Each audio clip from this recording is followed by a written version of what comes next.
En 2023, selon le ministère de l'Intérieur, 271 000 victimes de violences conjugales ont été recensées. Sur ces 271 000, 86% des victimes étaient des femmes. Les violences conjugales sont un fléau qui impacte toutes les sphères de notre société. Mais qu'en est-il au sein de l'Église ? En France, les statistiques publiques au sujet des religions sont interdites. Mais si l'on regarde un petit peu ce qui se passe chez nos voisins britanniques et canadiens, il apparaît que plus la religion occupe une place importante dans la vie d'une femme victime de violence, plus elle aura de difficultés à quitter cette situation. Les femmes chrétiennes n'échappent pas à la règle. Notre invitée du jour témoigne de manière anonyme. Je la remercie pour son courage. Nous l'appellerons Déborah. Déborah fait partie de ces femmes dont la vie fait des envieux. Mariée, des enfants, une belle maison, un niveau de vie aisé. Elle est pétillante, toujours très apprêtée et souriante. Rien ne laisserait penser que derrière la belle photo de famille, le décor est tout autre. Bienvenue dans l'épisode 1 Violence conjugale au-delà des apparences de Chrétiennes sans tabou, le podcast où l'on parle à cœur ouvert.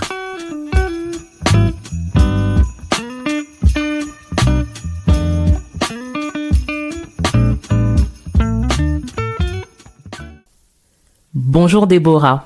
Bonjour Amandine. Comment vas-tu ? Écoute, moi ça va, merci. Je suis très contente d'être là avec toi et surtout très contente de pouvoir inaugurer avec toi ce premier podcast. Exactement, puisque tu es la première invitée du podcast. Yes. Donc un grand merci de ta participation qui, j'en suis certaine, va bénir de nombreuses femmes. Amen. Du coup, Déborah, dis-moi un petit peu, est-ce que tu pourrais te présenter, nous dire qui tu es ? Ouais. Alors, donc moi, je suis née il y a maintenant 43 ans. Je suis née en France. Je suis née dans une famille chrétienne. Donc moi, j'ai vraiment eu ce privilège-là d'être née dans une famille où les deux parents étaient chrétiens, nés de nouveau, pour qui donc Jésus-Christ était vraiment le centre de la famille. Moi, j'ai vraiment été éduquée dans toutes les valeurs chrétiennes et au-delà de tout ce qui va être protocolaire, c'était vraiment une foi. Donc, j'ai 43 ans, je suis mariée avec une personne qui n'est pas en Christ et nous avons 3 enfants. Très bien. Voilà en gros. Et est-ce que tu peux nous en dire un petit peu plus là sur ta famille ? Donc tu nous as dit que tu es née dans une famille chrétienne. Est-ce que c'est une famille qui a une appartenance culturelle particulière ou pas ? Oui.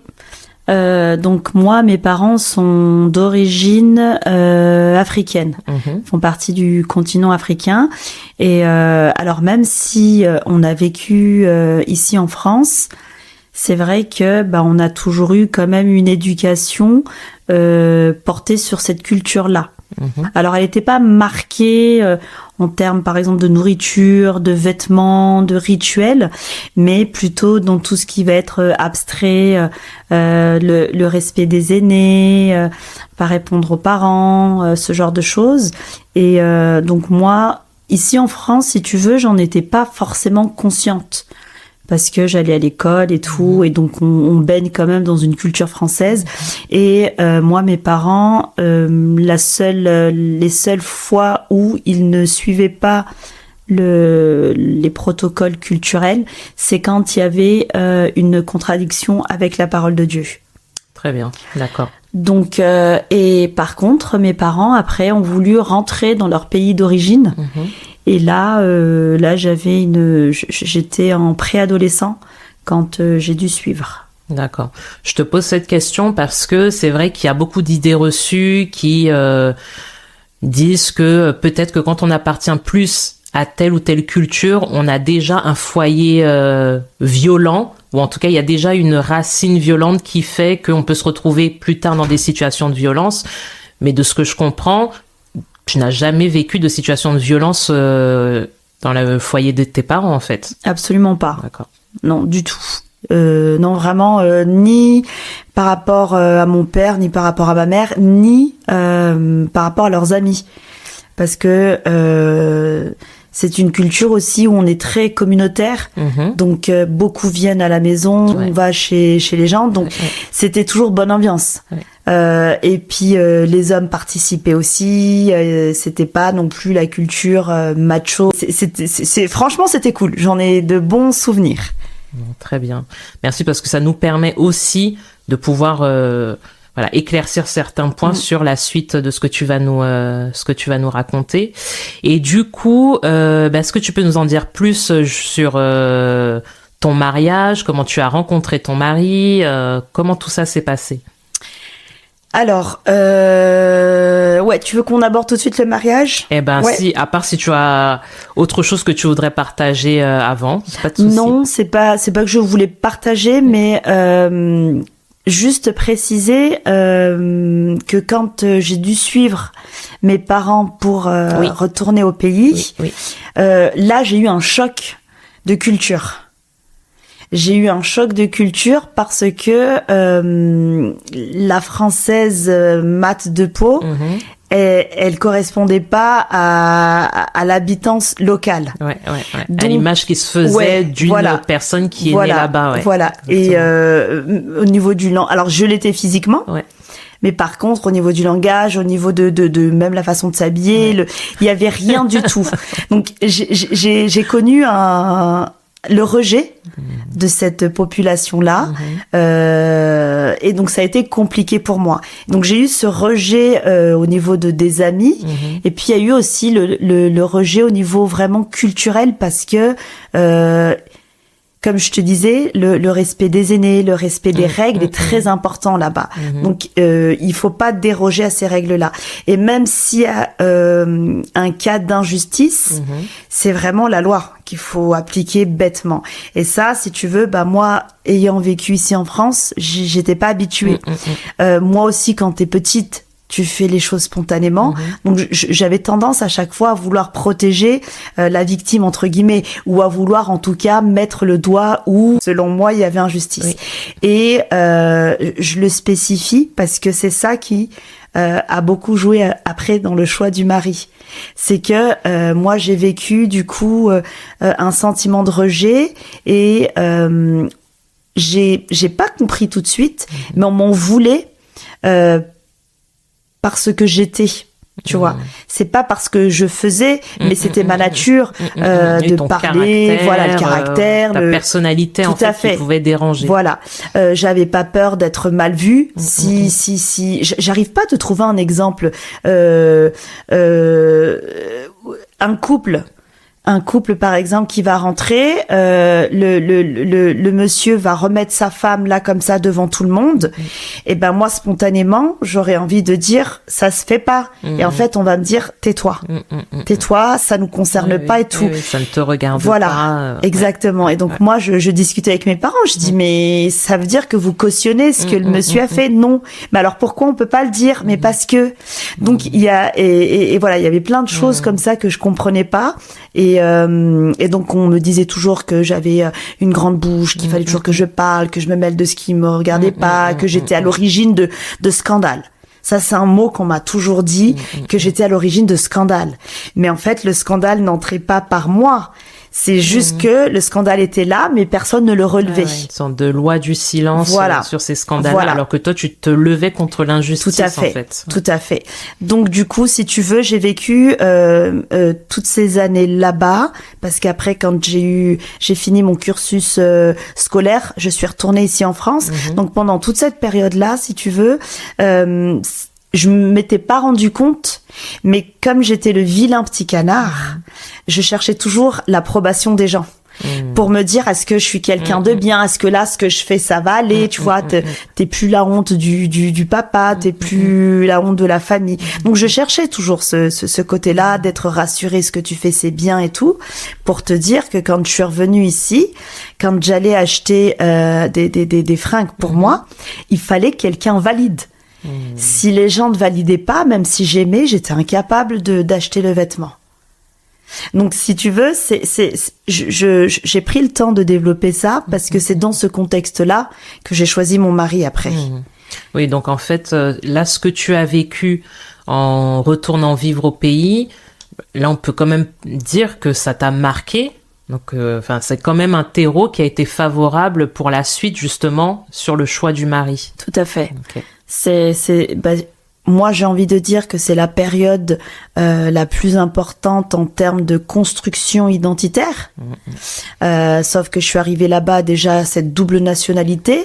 Tu sais pas où te mettre. Est-ce que t'es blanche? Est-ce que t'es noire? Est-ce que voilà, t'es de quelle culture? On sait pas. Et les gens te disent t'es avec nous. Sauf que j'ai pas grandi là-bas, je connais pas les codes.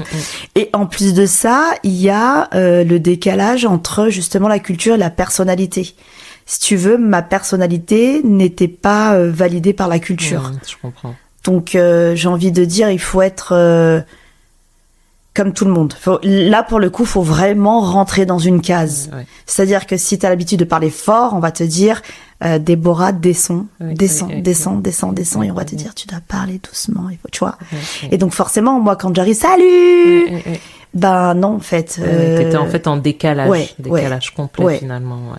Tout à fait. Et donc du coup, je m'en suis rendu compte des années plus tard que j'ai été vraiment abîmée.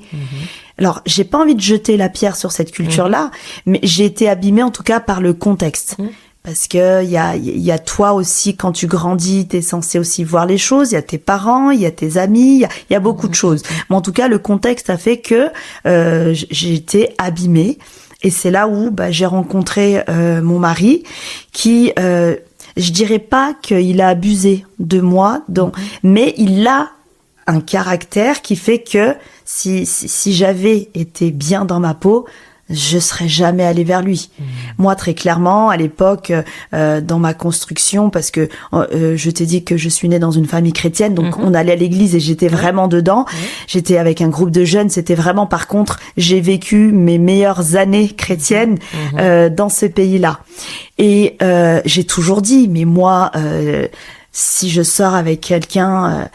infidèle, je pars directement. C'est même pas je viens m'excuser, c'est je pars. S'il me met une claque, je pars. Donc moi, dans ma tête, tu vois, en plus avec le caractère que j'ai, je ne pouvais pas tomber dans ce schéma-là. Ouais.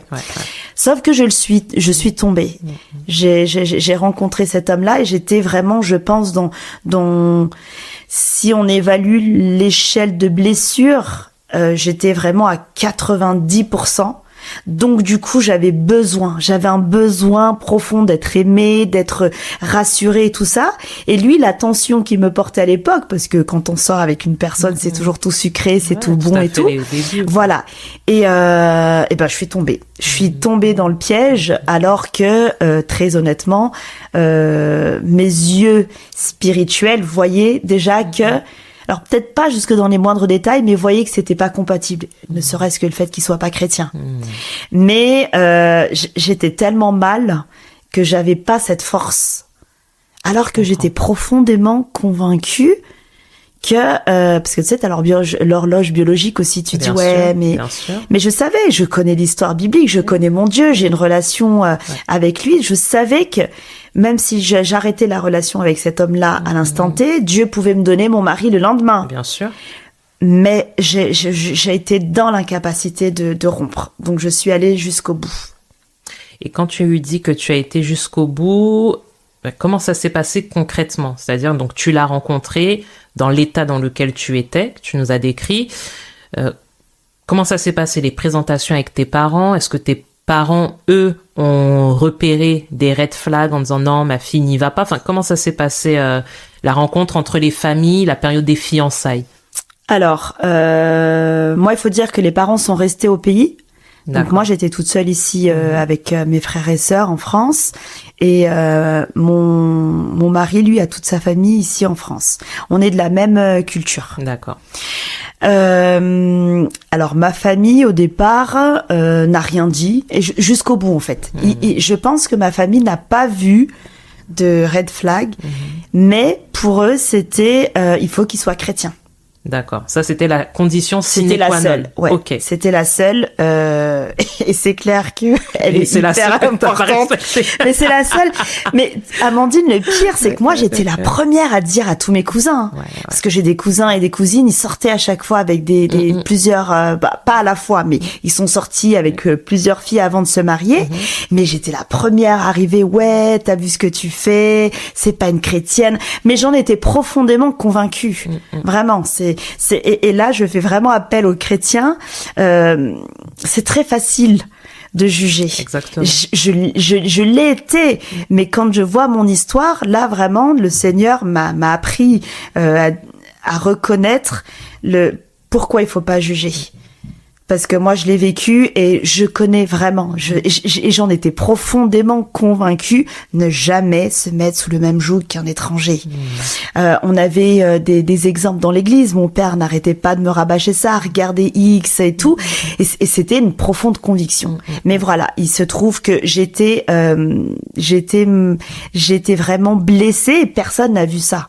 Moi, j'en étais pas consciente non plus. Donc, il y a eu une blessure. Et là, on parle vraiment du côté humain. Quand on est chrétien, notre côté humain ne disparaît pas. Bien sûr, les blessures de l'âme sont là. Les blessures physiques sont là. Voilà.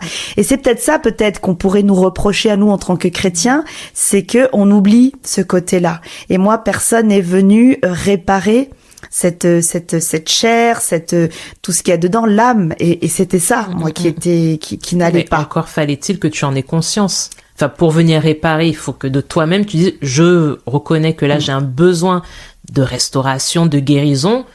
Et là, oui, mais si toi-même tu t'en rends même pas compte, en fait, de toute façon, personne n'aurait pu le faire. Non, c'est sûr. Je veux pas juger mes parents, mais c'est vrai qu'aujourd'hui, par exemple, je suis très attentive, moi, à ça. Oui, avec tes enfants. Bah oui, par rapport à mes enfants. Parce que pour moi, c'est ce manque d'estime de moi, ce manque de confiance que j'ai perdu au fur et à mesure qui fait que, même en ayant toutes les connaissances, même en ayant le Saint-Esprit en moi, ben, je suis quand même tombée. Donc moi, ma famille... Mais ça n'empêche pas, justement. C'est pas parce qu'on a le Saint-Esprit. C'est ça. Moi, clairement, de ce que tu me dis, tu as été traumatisé. Enfin, on peut aussi dire les mots tels qu'ils sont. On parle de traumatisme qui font qu'à un moment, oui, ton regard a été biaisé, ton jugement a été biaisé, et les conséquences aussi sont là aujourd'hui. Tout à fait. Mais moi, j'en étais vraiment pas consciente. Pour moi, j'étais la même. Non, mais je pense que clairement, quand tu dis que les parents doivent être attentifs, ça c'est clair, c'est, on va dire, les premiers à faire attention à leurs enfants. La communauté de l'Église aussi, mais c'est vrai qu'il y a des situations comme là, surtout avant le mariage, où il y a des choses en fait qu'on ne voit pas, parce qu'on est aussi tellement pris dans les préparatifs, on s'imagine la vie d'après, etc., qu'il y a des choses en fait, si ce n'est pas aussi un regard extérieur qui nous dit attention, il y a ci, il y a ça, en fait, tu passes complètement à côté. Non, mais tout à fait. Nous, je pense que j'ai été la seule à voir les red flags par rapport à mon mari. Moi, mes parents, la seule chose qu'ils disaient, c'était les enfants, prenez un chrétien, peu importe la nationalité finalement, mais prenez un chrétien. Et oui, moi j'aurais aimé, j'aurais voulu, mais j'ai pas pu. Et quand on a commencé les prépas, en fait, si tu veux, à un moment donné, parce que ça a duré, on est restés 7 ans ensemble, sans être mariés. Alors je voulais pas rajouter un péché en plus, donc j'ai dit moi je fais pas d'enfants si on n'est pas mariés. On n'habitait pas ensemble, donc nous on se voyait uniquement le week-end, pendant les vacances et tout. Et à un moment donné, moi, mes parents ont fini par dire bon ben voilà, c'est votre choix. Vous faites ce que vous voulez. Si vous voulez vous marier, vous avez notre bénédiction et tout pour pas rester entre guillemets dans cette situation trop longtemps. Ouais. Donc plus longtemps que ça n'a voilà. Parce que 7 ans, c'est quand même déjà c'est énorme. Non, mais clairement, ouais. Et alors c'est peut-être aussi pour ça que les signaux ne faisaient pas aussi mal, parce qu'on n'habitait pas ensemble. D'accord. Nous, on se voyait le week-end, c'était tout feu tout flamme, donc on se disputait très rarement. Mais dans les petites disputes, là, tu vois, il y avait déjà attention, Déborah, là c'est pas bon. Là il y a quelque chose qui va pas. Donc il y a eu 2-3 fois où il a manifesté de la violence physique. Alors ça restait une violence, mais j'ai pas eu mal. Je sais pas si c'est Dieu qui m'a protégée. Mais en tout cas, physiquement. À ton encontre. Oui, à mon encontre. Il m'a tiré, il m'a traîné pas longtemps. Et j'ai pas eu mal. Par contre, le geste pour moi était violent. Donc moi, je suis partie et j'ai dit, tu vois, ça, tu laisses tomber, tu pars. Sauf qu'il m'a rappelé et c'est toujours ça. Et donc, c'est là où tu te dis, en fait, la première fois où tu dis oui, et ben après, c'est sans fin. Mais il y a plus. Il n'y a plus jamais eu. Il ne m'a jamais touché. C'est quelqu'un qui ne m'a jamais touché. Des fois, peut-être, quand on se croise et qu'il est vénère, il va me donner des coups d'épaule. Mais il n'y a pas eu, j'ai pas connu de violence physique. Ça, on pourrait dire que c'est une violence physique. Oui, c'en est. Mais c'est pour ça que je dis, c'est. Oui, mais je comprends. Voilà, il n'y a pas eu il m'a battu, il m'a giflé, voilà. Ça reste des violences physiques, mais c'est pas la violence que la société nous décrit et que nous on a enregistré dans notre cerveau. Il t'a pas mis de baffe, il t'a pas, tu vois, voilà. C'était juste entre guillemets mais ça reste de la violence physique. Ça reste de la violence physique, et c'est vrai que là, sans reprendre les publicités, mais quand on dit dès le premier coup, dès la première gifle, c'est une réalité. C'est ça. Et c'est vrai que bien souvent, dans les témoignages que j'entends, les femmes se disent, bon, il l'a fait une fois, allez, je pardonne. Je suis chrétienne, je pardonne et on verra pour la suite. En plus, lui-même a demandé pardon. Donc, c'est bon, on y va, on continue. Ouais. Et surtout que c'est une personne qui est très, très, très, très, j'ai pas assez de traits, mais très macho. D'accord. C'est quelqu'un de très macho, beaucoup d'orgueil, et sa culture fait que c'est l'homme qui commande, c'est l'homme qui est au-dessus de tout, voilà. Et sa mère, dans son éducation, rajoute encore ça, parce que c'est une personne qui a réussi, donc c'est l'honneur de la famille, c'est le Dieu adulé, vraiment. Donc si tu veux, le fait qu'il demande pardon, c'est vraiment un miracle. Donc il y a ça aussi ça vient complètement, j'ai l'impression, aussi flouer finalement le message du coup, de dire attends, en plus tu le connais, c'est pas son style de demander pardon, pas. S'il le fait, c'est bon, on fait table rase et on continue. Donc il y a eu des petits signes comme ça avant le mariage, et si tu veux, là où j'ai vraiment compris que j'allais souffrir, c'était la veille, on va dire la semaine d'avant le mariage. Sauf que les faire-part étaient déjà lancés, les parents avaient déjà les billets, ils allaient venir et tout ça. Et là, c'est juste la honte. Tu peux pas annuler un mariage. Je me souviens vraiment de ma position dans les toilettes. J'ai dit, Seigneur, qu'est-ce que je fais? C'est la honte. C'est tout le monde et là encore une fois, vraiment, parce que je réalise là en parlant avec toi, ça venait encore appuyer sur la blessure, tu vois. C'est encore Déborah qui a raté son truc parce que machin, bidule chouette, tu vois. Voilà. Le vilain petit canard. C'est la honte. Donc et puis aussi de se dire, il y a toute la famille aussi en face qui va m'en vouloir parce que tu vois, j'ai lâché leur prince, leur dieu et tout ça. Donc j'ai pas eu le courage de le faire. Mais c'est dur. Enfin, là on est en train de parler dans une situation, il faut bien qu'on se remette dans le contexte où en fait tout est prêt. Tout est prêt. Les parents ont pris l'avion, enfin là on attend juste la mariée. Et là, tu vois, je me demande, à ce moment-là, est-ce que tu as eu peut-être une amie à qui tu avais pu te confier, ou est-ce que à ce moment-là, personne n'était au courant des inquiétudes que toi, tu avais déjà dans ton cœur? Personne. Personne. Et il y a une chose très importante que j'ai oublié de préciser, c'est que mon mari ne voulait pas de mariage. D'accord. Lui, pour lui, c'était pas une valeur. Il a dit, moi, dans ma famille, personne n'est marié à part mes parents. Il a des frères et sœurs qui vivent tous en concubinage, qui ont des enfants. Et Et pour lui, il a jamais eu, en tout cas, ce besoin, ce désir de se marier. Mais j'ai prié pour. Moi, j'ai vraiment prié, je liais les esprits et tout et tout et tout. Et je me souviens de ce jour où je suis allée prier dans la cuisine pour prendre autorité. Et c'est lui qui a abordé le sujet.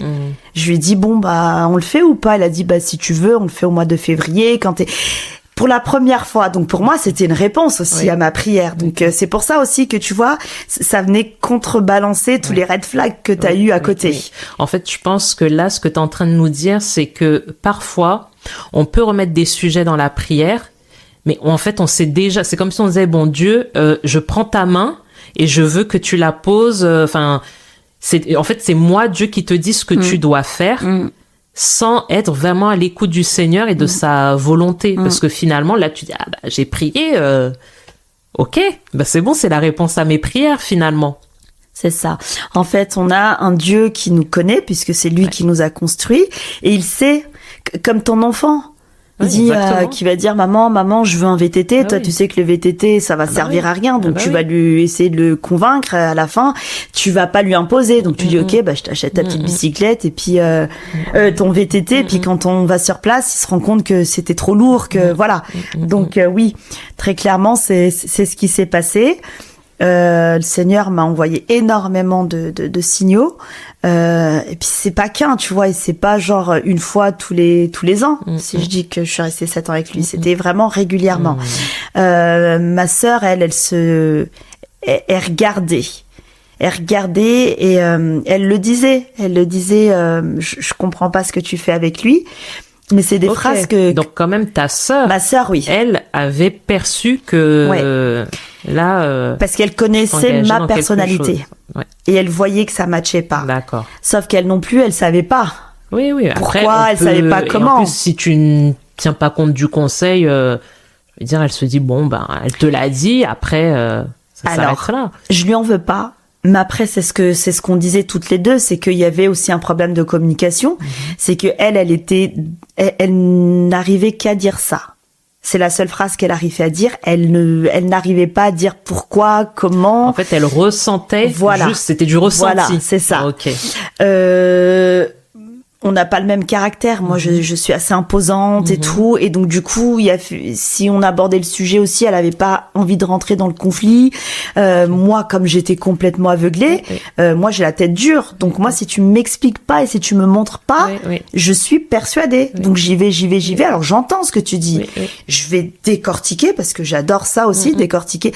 Mais si ça me parle pas, voilà, tu vois. Et là, quand elle me parlait, en fait, c'est ça. Moi, dans les blessures que j'avais, c'est que les gens me parlaient, mais c'était comme si on parlait d'une autre personne. Je ne m'identifiais pas et personne n'a été dans la capacité de vraiment me montrer. Et moi, j'étais aveuglée, je voyais rien. J'allais te le dire, un aveuglement total. Ah, mais complet.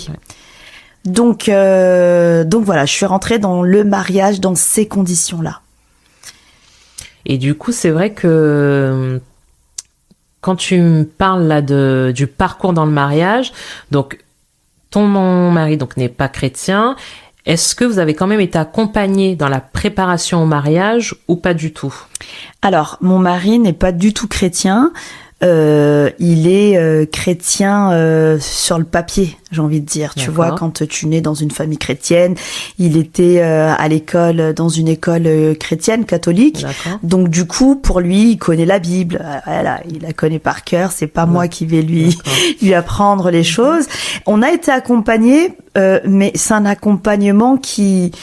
j'espère que les auditeurs ne vont pas m'en vouloir, qui n'a servi à rien. Puisque tu prends quelqu'un de non chrétien, tu vas lui donner des versets, il va les comprendre, mais ça n'a aucun impact derrière. Donc on a été suivi, la personne a bien fait son boulot, mais par contre je trouve que c'est pas suffisant.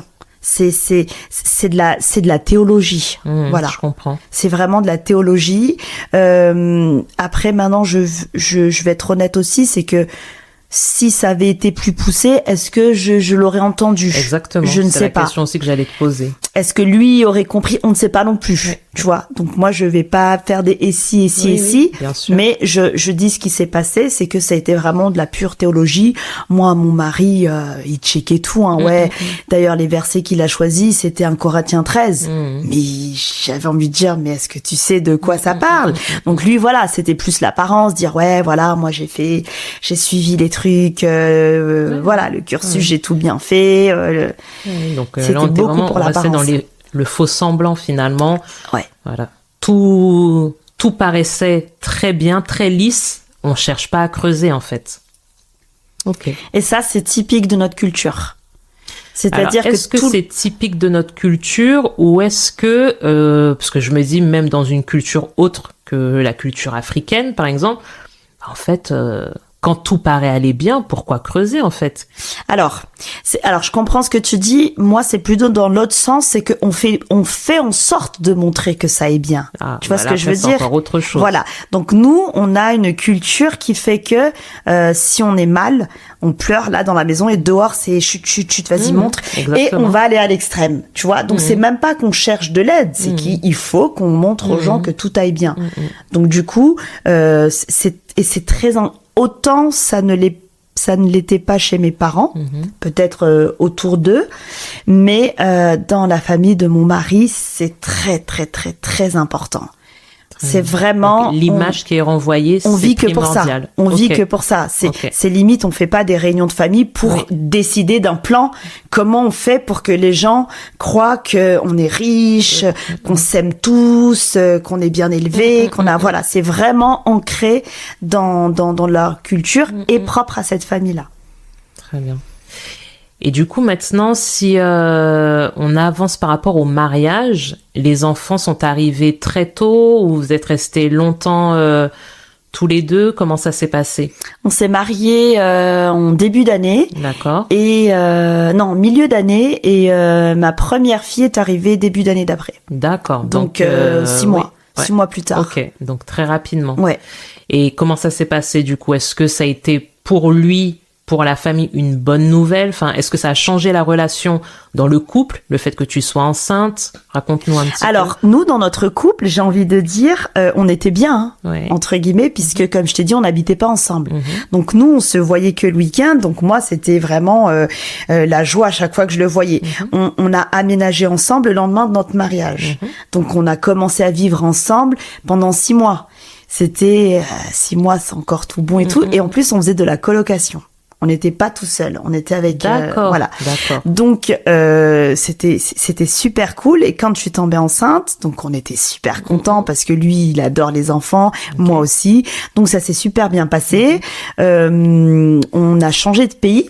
Donc on est parti on est parti plutôt dans le centre de la France. On est où là? Dans le centre de la France. Okay. Et ça s'est bien passé. Franchement, il y a pas eu de soucis, normal. Et je dirais quand la grande a commencé à avoir 1 an, là je ne sais pas pourquoi. Je peux même pas te dire. Il a pété les plombs. Alors je ne sais plus pourquoi, mais là, il a pété les plombs. Il a commencé, c'était une dispute, mais je ne sais pas de quoi. Il a commencé à hurler. Moi, je donnais à manger à la petite et il est venu hurler devant la petite. Regarde ce que ta mère elle fait, nanani nanana. Et il a donné des coups à la gazinière et tout, vraiment de la violence. Là, j'ai découvert quelqu'un que je ne connaissais pas. D'accord. Et t'as aucun élément de compréhension pour savoir qu'est-ce qui a déclenché ça? Est-ce que c'était au travail, la famille? Non, on s'est disputé, mais l'ampleur que ça a pris, si tu veux, c'est la première fois que je le découvrais comme ça. Quand on était avant d'être mariés, quand on se prenait la tête, il m'a jamais crié dessus. C'est quelqu'un qui n'a jamais haussé le ton. C'était quelqu'un de très macho. Il n'était pas content. Il prenait ses affaires. Il partait. Moi, je lui courais après. Mais lui, il partait. Donc, il a jamais crié et tout. Il était violent parce que moi, je l'agrippais. Donc, il me repoussait. Mais c'est pas lui qui venait commencer la violence. Donc là, si tu veux, ce jour-là, j'ai vraiment halluciné le fait qu'il vienne aussi le crier sur ma fille. Voilà.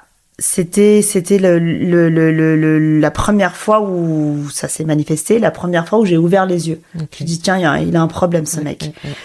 Et après, comme je te disais, c'est à partir de là qu'il commençait à, quand on se prenait la tête, si jamais on se croisait, lui il bougeait pas, il restait là et si on se croisait, tu vois, il mettait bien son coup d'épaule. Et voilà. Ça s'est arrêté là. On a eu la deuxième.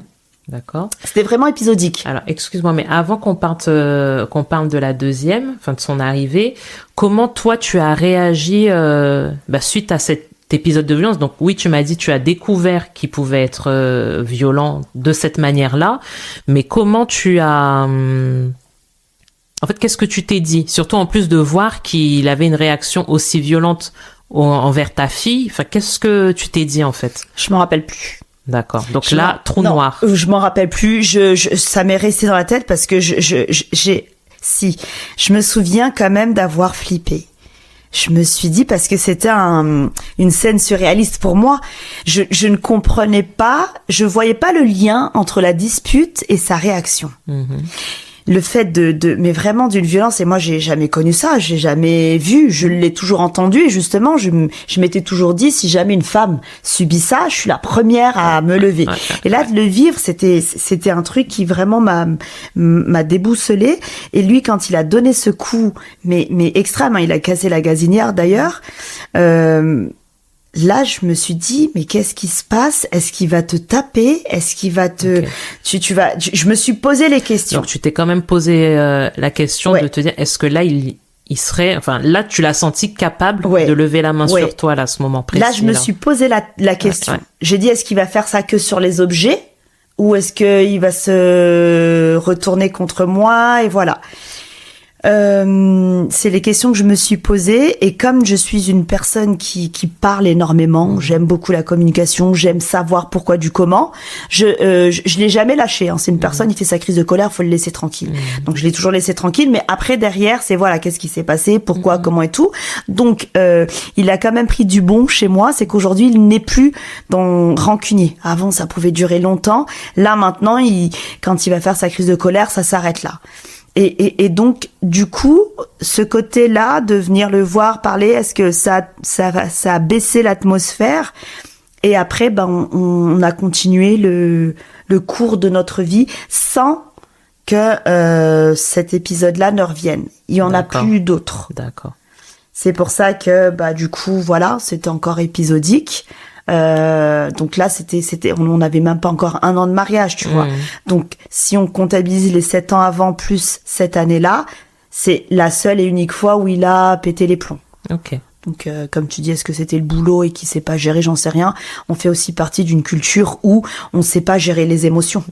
Quand t'es en colère... en tout cas, mettre des mots, parler, c'est peut-être plus compliqué. Oui. Effectivement. Donc là, t'allais me dire donc que la deuxième est arrivée. Ouais. Et alors, pour être honnête, peut-être que je ne saurais pas raconter l'histoire de manière chronologique avec tous les détails, parce que ça remonte à longtemps aujourd'hui, et tu verras vers la fin qu'aujourd'hui, voilà, c'est vraiment derrière moi. Mais de mes souvenirs, c'est après l'arrivée de ce deuxième enfant où on a basculé dans une violence conjugale vraiment au quotidien. Moi, je suis rentrée dans une phase où t'es épuisée, en fait. T'as des enfants, ils ont 23 mois d'écart. 23 mois d'écart, ils dorment pas à la même heure, ils ont pas le même rythme. Exactement. Ouais. Et on a une culture où c'est la femme qui fait tout. Donc lui, il n'a jamais rien fait. Ni les courses, ni le ménage, rien, absolument rien. Moi, je m'étais mise aussi la pression à cause de mes blessures, j'en étais pas encore consciente, que fais attention, Déborah, t'es une maman au foyer maintenant, faut pas que tu tombes dans l'image de justement quand on dit maman au foyer, tu fous plus rien. Donc il fallait avoir une maison clean, tout. Moi, je faisais l'aspirateur tous les jours, il fallait, tu vois. Donc je m'étais mise la pression pour compenser ce côté où tu fous rien. Ça, c'était ses propos, ça. Non, ça, c'était moi. Ah, c'est toi qui pensais ça. D'accord. Donc, je m'étais mise la pression, donc j'étais épuisée. J'étais vraiment épuisée parce que ma grande, elle était collée à moi, donc elle dormait pas. C'est une amie qui m'a dit, parce que ma grande est née prématurée. D'accord. Donc quand j'ai eu la deuxième, en plus, elle s'est fait détrôner. Moi, j'avais tout ça à gérer. C'est une amie qui m'a dit, écoute, ton gamin, il va pas rester dans ton lit jusqu'à ses 18 ans. Si ça peut te permettre de dormir, prends-la avec toi. Donc là, je l'ai prise dans mon lit et là, j'ai dormi. Là, j'ai commencé à dormir, tu vois, parce qu'il y a aussi cette pression de l'enfant doit dormir dans son lit, l'enfant, non. Donc, il y avait tout. Je me suis prise tout d'un seul coup. Et mon mari est une personne aussi infidèle. D'accord. Donc, il y a eu aussi ces épisodes-là avant, mais toujours pardon, machin, bidule chouette, et puis toi, tu te attends, dis... parce que là, quand tu me dis qu'il est infidèle, ça, c'est important aussi qu'on puisse, que je puisse comprendre, l'infidélité a commencé à quel moment? Parce que là, pour l'instant, ce que tu nous décris, donc oui, il y a eu cette grosse colère, à peu près 1 an après votre mariage, mais jusque-là, tu nous dis que ça va, là, dans le couple. Si tu nous parles d'infidélité, qu'est-ce qui se passe? En fait, l'infidélité, j'ai oublié alors que c'est super important. L'infidélité, quand on était ensemble à l'époque, on n'était pas mariés, si tu veux. Justement, comme on ne dormait pas ensemble, je sais pas ce qu'il faisait, moi, du lundi au vendredi. J'avais pas de preuves. J'ai eu 2-3 alertes, mais avec des personnes avec qui c'est jamais allé jusqu'au bout. D'accord. Il y a jamais. Quand tu me dis jamais aller jusqu'au bout, ils sont pas allés jusqu'à l'acte. Ils se sont pas vus. Ils sont pas allés jusqu'à l'acte. Ah, c'était quoi, par exemple, des échanges de SMS. Voilà. Ok, d'accord. De ce que moi j'ai chopé. D'accord. Mais en fait, c'est une personne qui était infidèle tout le temps. Mais ça, je le savais pas. D'accord. Et c'est là, tu vois, quand je te parlais de red flag, voilà, c'est que même si tu l'as pas pris sur le flagrant délit, rien que ça devrait. Mais oui, tu vois, voilà, rédhibitoire, on va dire. C'est ça, exactement. Donc j'insiste parce que c'était 2 choses, moi, que je m'étais vraiment mise dans la tête. C'était si quelqu'un te tape, si quelqu'un est infidèle, tu pars. Et j'ai pris les 2. Alors c'est vrai qu'il n'était pas violent, entre guillemets, tous les jours, mais il y a de la violence conjugale et il y a aussi beaucoup d'infidélité. Donc, quand j'ai eu ma deuxième, donc je suppose que de toute manière, il m'a trompée depuis le début, il le faisait tout le temps. Justement, comme toi, t'es fatigué, donc il y a moins, tu vois, et donc lui, il a plus de plaisir ailleurs. Donc quand il rentre dans la maison, bah sa femme le saoule, sa femme, tu vois. Donc ça a commencé. Là, vraiment a commencé les disputes qui, en plus, sont normales dans un couple, mais là encore plus. Le conflit, exactement. Voilà. Et la violence. Donc moi, justement, quand je voyais, j'ai dit, tiens, voilà, je t'ai vu, machin, bidule chouette, c'était menace, t'as pas intérêt à l'appeler, t'as pas intérêt, tu vois. Donc là, on commençait, voilà. Donc là, de son côté, on n'est pas du tout dans dans un positionnement où il regrette. En fait, c'est plutôt, tu n'as pas intérêt à venir casser mon truc. Non, c'est pas ça. C'est qu'il regrette forcément, puisqu'il s'est fait... Alors, et puis c'est pas avec des mots, pardon et tout ça, hein. C'est juste une attitude, voilà, et tout. Alors si, des fois, il prenait quand même, il dit, voilà. Mais il faut pas que moi j'aille dire à la fille et tout, parce qu'il faut pas casser son cou, parce que lui, dans sa tête, il sait qu'il demande pardon, mais ça va continuer. D'accord. Oui, donc on n'est pas dans un vrai pardon, non, parce que le pardon, absolument pas. On est toujours dans l'apparence. Tu es censé changer ton comportement. Voilà. Donc si tu continues, ça perd de son sens en fait. Tout à fait. Donc là, il y a eu infidélité. Moi, je lui ai toujours dit à quel moment tu ne m'as pas trompé. Donc il y avait de l'infidélité quotidienne. Et là, commençaient à s'installer les insultes. Donc là, ça a été des insultes, bonne à rien, tu fous rien, tu sais rien faire, moins que rien, c'est, voilà, insultes, je dis pas les insultes, mais insultes et rabaissement, voilà, humiliation. Violence verbale, psychologique. Ouais. Tout à fait. Donc nous, comme on venait de région parisienne de base, on a déménagé parce qu'il a été muté. Donc moi j'ai dû démissionner. D'accord. Tu travaillais dans quoi? Moi j'étais commerciale. D'accord. Et donc on a dû démissionner. Donc moi j'ai suivi. Et ça c'est quelque chose qu'il n'entend pas et qu'il ne reconnaît pas. J'étais pas obligée de le suivre. Quand on est marié. Ouais, mais j'étais pas obligée. Lui en fait c'est ça, c'est qu'il n'oblige pas. Et c'est ce que je lui ai expliqué. J'ai dit, bien sûr que t'es pas venu m'obliger. En fait, c'est ça, c'est une personne qui ne dit jamais les choses. Mais voilà, tu vois, là, il t'a jamais dit, ouais, faut que tu me suives. Non. Mais c'est logique. On est mariés et il ne te pose pas la question, voilà, j'ai été mutée, est-ce que c'est non? Voilà, je suis mutée, on déménage. D'accord. C'est pour info. Et c'est là, après, il dit, mais je te force pas. D'accord. Dans le « je te force pas », est-ce que toi, tu pensais qu'il était en train de sous-entendre « on peut arrêter le couple », c'est-à-dire est-ce qu'on divorce ou pas? Parce que par rapport à tout ce truc-là, tu sais, sur l'apparence, est-ce que c'est quelqu'un qui, à un moment, en était arrivé au point de se dire en fait, on peut divorcer? Ok. Non, jamais. Okay. Non, on ne divorce pas dans sa famille, même si personne n'est marié, c'est le déshonneur. En tout cas, lui, il va te pousser. Parce que toi, tu partes, mais pas lui, c'est pas lui. Pour que ce soit en fait, toi qui aies décidé de partir, d'accord. Mais cette discussion-là, quand il m'a dit que j'étais pas obligée de le suivre, c'est 14 ans après. Hein. À l'instant T, comme moi, ça me posait pas de problème. Moi, je kiffe l'aventure et puis j'aime la découverte. J'étais plus à un pays près, tu vois. Donc, il me dit, ouais, on bouge. Ouais, en fait, tu vois. Donc, je suis. Et après, bah, c'est installé toute cette violence conjugale petit à petit. Et si tu veux, là, j'ai commencé, si on revient par rapport au côté chrétien, j'ai toujours prié. Toujours prié, on m'a donné gentiment la prière efficace, la prière d'une épouse est efficace. Oui, tout à fait. Donc que j'ai lu, voilà, que j'ai lu, que j'ai appliqué tout ça. Sauf que moi, je ne comprenais pas que j'étais pas dans le plan de Dieu. Donc c'est quelque chose qui ne s'applique pas. Le mariage avait déjà été cassé, brisé par cet homme-là. Donc tout ce qu'on me disait d'appliquer ne fonctionnait pas de toute manière. C'est comme si t'as acheté un portable Samsung et que je te donne le mode d'emploi de l'iPhone. Tu fais ce que tu veux, ça reste un portable, on peut passer, mais le mode d'emploi n'est pas le bon.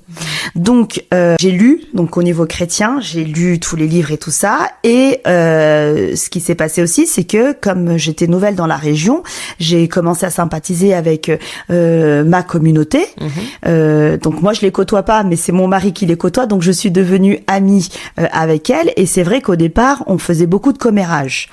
Et après je leur ai dit, est-ce que vous ne voulez pas qu'on monte plutôt un groupe chrétien et tout? Elle n'était pas chrétienne. Hein. D'accord. Donc c'est quoi, pourquoi et tout ça. Donc je leur ai expliqué parce que moi j'ai toujours fait partie de groupes chrétiens. Donc du coup on a monté un groupe de femmes. Et là j'ai commencé à porter la parole dans leur vie. Elles se sont converties et effectivement leur foyer a changé tout. Et c'était une période où il y a eu une accalmie dans notre couple. D'accord. Donc c'était cool et tout ça, machin, bidule chouette. Mais monsieur, en fait, il faisait sa life à côté. Donc lui, si tu veux, il s'est vraiment caché. Lui, il se cache toujours derrière ce que moi je fais. Tiens, madame, elle est bien là dans sa religion et tout. J'en profite pour moi, voilà. Et moi, j'étais sereine. Moi, j'étais sereine parce que je priais. Effectivement, bah, il y avait plus de violence, il y avait plus rien. Donc voilà, on continuait. Et quand la violence est revenue, là, j'ai dit, bon, Seigneur, en fait, si tu permets, j'ai envie de lui dire aussi ces 4 vérités. Donc, je vais mettre stand-by notre relation, en tout cas mes prières par rapport à ça. Et l'autre, je vais lui dire ces 4 vérités. Donc là, on a connu 2 ans, je pense, où c'était vraiment compliqué parce que je répondais. Là, c'était chair contre chair. D'accord. J'avais besoin de lui dire qui il était et tout. J'avais pas envie de rester dans le silence et de prier pour mon ennemi, tu vois. Donc du coup, là, ça a été horrible parce que voilà, il criait et tout. Donc les enfants, elles étaient petites et elles entendaient ça par contre tout le temps. On a déménagé, c'était horrible. Et après, j'ai capitulé. J'ai dit, Seigneur, si, j'ai compris, je le savais d'avance, mais j'avais besoin. J'ai compris que c'était pas du tout de cette manière-là qu'il fallait réagir. Ouais, donc je suis revenue. J'ai dit, maintenant, voilà, je reviens. Et là, le Seigneur, donc, m'a protégée. Et vraiment, quand on a déménagé, donc là, quand on est arrivé de Paris, on était dans un appartement. Donc là, on atterrit dans une maison. Là, j'ai purifié la maison. J'ai chassé tous les esprits de querelles, d'infidélité, de tout. tout et tout. Et c'était bien. Donc on était dans la maison, franchement, ça allait. Dans la maison, si tu veux, il y avait une atmosphère qui était détendue. On n'avait plus l'atmosphère, tu vois, électrique et tout. Parce qu'avant, quand il rentrait, excuse-moi, mais j'avais envie de lui cracher dessus. Tellement je pouvais plus le voir. Quand j'ai fait chair contre chair. Oui, en fait, c'est de la haine, ah, là, oui. pour le coup. Okay. Et oui, et là, c'est là où j'ai fait aussi pas d'obéissance. J'ai dit, Seigneur, le verset préféré des chrétiens. Je souris, mais on développera après, que l'homme ne sépare pas ce que Dieu a uni. Donc du coup, j'ai dit, ok Seigneur, moi je veux marcher avec toi, je veux marcher dans l'obéissance, je te connais depuis longtemps, je sais qui tu es, puis j'aime être avec toi, j'aime vivre tes miracles et tout. Donc moi, ça c'était avant le déménagement, moi je ne quitte pas mon mari. J'ai dit, par contre, tu remets l'amour qu'il y avait dans mon cœur. Parce que tu vois comment il est, je le déteste, je peux plus le voir, il m'insupporte et tout. Et je crois que c'est le soir même ou le lendemain, mon mari est rentré, il m'a balancé un truc dans la tête et moi j'allais pour, pas physiquement, hein, mais il t'a les dit mots. Une parole. Voilà. Ah oui, parce que il m'a dit non, c'était une parole. Et là, je m'attendais, tu sais, à surenchérir. Il y a rien qui montait. D'accord. J'ai dit, Seigneur, mais il faut que je lui réponde. Et c'est le soir, j'ai dit merci. J'ai dit merci Seigneur parce que tu t'as enlevé toute la haine et là l'amour était revenu. Donc là du coup il y a eu une deuxième accalmie et c'est comme ça qu'on est arrivé justement dans le déménagement. D'accord. Et quand on est arrivé dans le déménagement, donc la maison comme je t'ai dit, je pourrais pas te dire aujourd'hui Amandine qu'est-ce qui fait que la violence est revenue, mais la violence est revenue. Ça s'est vraiment accru, de manière accrue. J'ai continué à prier. On n'avait plus la même haine que j'avais avant. Mais c'était juste calme. D'accord. C'était juste calme. Il y avait plus le côté électrique, mais c'était juste calme. Quand tu dis juste calme, par contre, lui, il continuait quand même sa double vie ou dans cette accalmie. D'accord. Non. Donc en fait, toi, accalmie de ton côté, je veux dire, c'est à la maison, voilà, c'est l'ambiance. L'ambiance, mais pardon. Lui a toujours continué à faire ce qu'il avait à faire, aller à son deuxième bureau, comme on dit. Je pense qu'il y en avait même plusieurs. Ouais. C'est voilà. Et la violence a repris, mais c'était calme quand il rentrait à la maison, dans le sens où on se remettait plus l'un sur l'autre. Okay. Ce qui devait déjà être beaucoup pour les enfants. Ouais. Parce que les petites, du coup, si je comprends bien, elles ont toujours connu cette atmosphère de violence, de tension finalement, parce que tu me dis que ça a commencé quand la première avait à peu près 1 an et l'autre est née là-dedans complètement.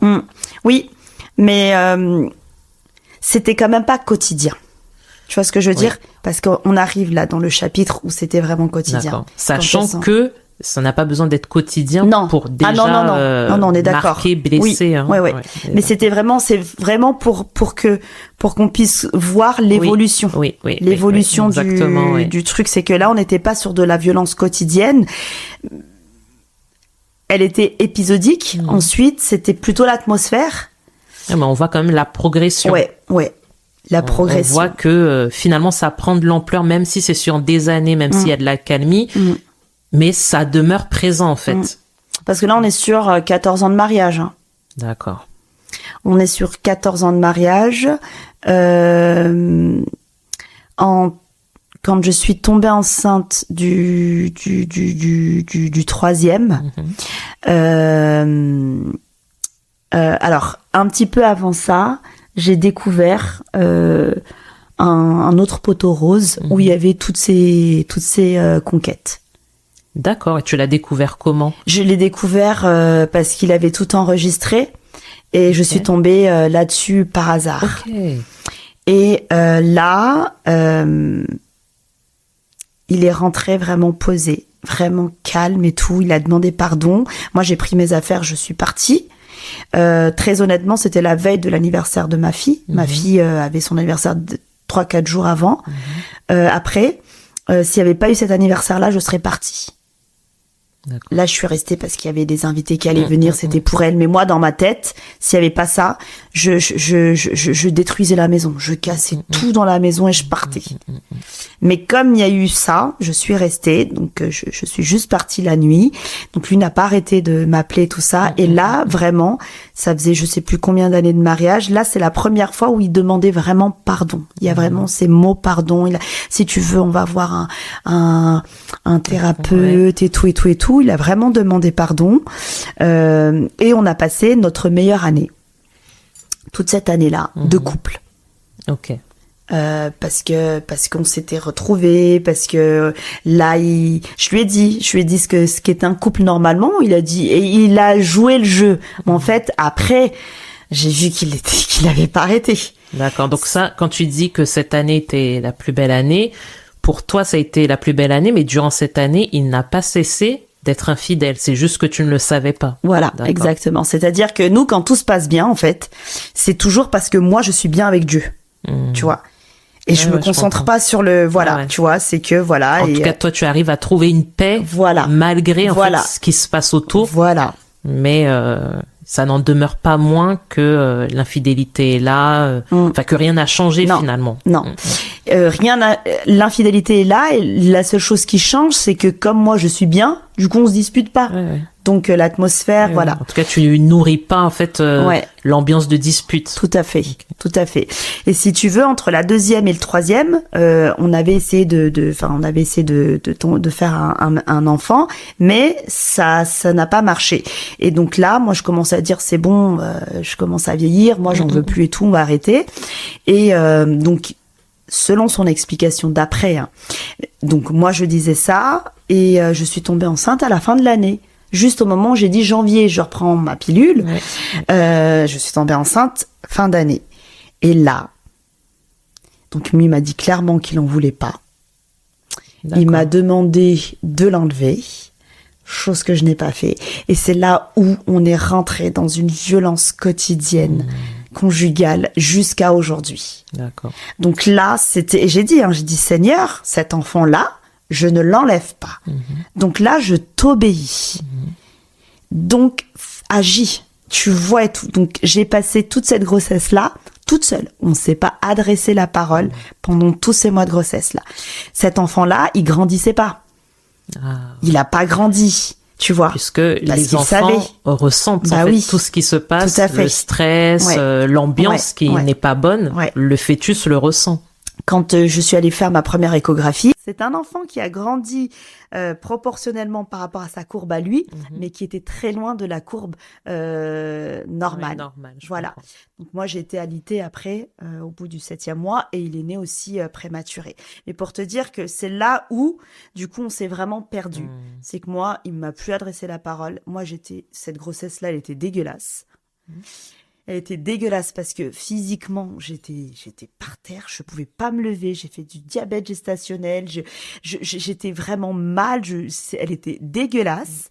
Je ne me levais que pour amener mes filles à l'école et les récupérer. Personne n'a vu que j'étais enceinte. Je les jetais, je les récupérais et je vivais affalée sur le canapé pendant toute ma grossesse. J'ai pas fait le ménage pendant 4 mois, je me suis pas lavé les cheveux pendant 4 mois et lui, il s'en foutait. Il faisait rien, je supportais aucune odeur, je faisais que vomir. Au bout de 4-5 mois, je me suis levée et la première chose que j'avais envie de faire, c'était de me maquiller. Je me suis jamais maquillée avant, mais je sais pas. Là, le Seigneur a commencé à semer les graines de ma mission d'aujourd'hui. Voilà. Donc là, j'ai commencé. J'ai dit, OK, je vais essayer de me maquiller. Qu'est-ce que c'est la bébé crème? J'ai commencé et je me suis levée petit à petit. Et donc, on s'est pas parlé toute la grossesse. On s'est parlé juste le dernier mois parce que j'ai été alitée. Donc là, il avait pas le choix. Donc là, on a commencé à se reparler et j'ai commencé à lui dire que voilà, je voulais plus ça et tout. Il a dit OK, nanani, nanana, rebelote. Donc lui, sa vie n'a pas cessé, sa double vie. Et quand je suis retournée à la maison, on a passé les 2 premières nuits ensemble. Après, il a pris ses affaires et il est allé s'installer dans une autre chambre. Donc là, à partir de ce moment, on a commencé à aller tout doucement vers de la colocation. Ok. Okay. Voilà. Et la violence après, si tu veux, la violence conjugale, elle s'est arrêtée pendant la période où j'étais alitée. Et elle est revenue après, petit à petit, quand le petit a eu, je pense, 1 an. Là, c'est revenu. Et là, on était vraiment dans des cris tous les jours et tous les enfants pleuraient, parce que les filles étaient plus grandes, pleuraient et tout. Quand mon petit dernier a commencé à parler, mes filles demandaient, mais pourquoi tu pleures, toi? Et parce que papa est plus fort que maman. Donc, papa peut tuer maman. Alors qu'il est très proche de son père. Hein. C'est quand même assez fort et c'est pour ça que là je me permets quand même de t'arrêter parce que il faut bien comprendre quelque chose dans les cas de violence conjugale, ça ne concerne pas que la femme.